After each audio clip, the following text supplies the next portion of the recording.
Our first step is to locate the fuel lines going into the engine. And on this particular engine, they're located here, and they have a built-in tool to actually disconnect them. A warning, this is gasoline that we're dealing with here, so it's very important to make sure that this is not done on a hot engine where the chance of ignition would certainly be much higher, and certainly keep a fire extinguisher close in hand. Our next step in the process is to add the detergent to the gasoline that we have in the cleaning machine itself. So we will remove the cap and add the contents of the detergent bottle to the machine.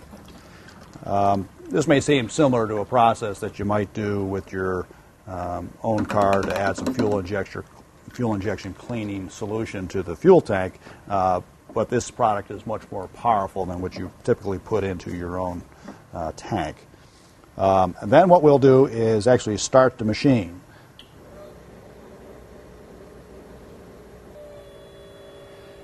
And then we'll set the time to approximately 10 minutes.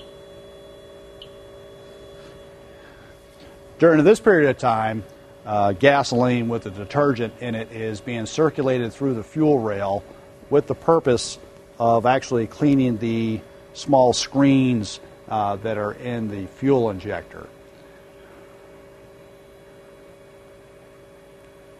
Also during this time, we'll take the opportunity to clean the throttle body as well.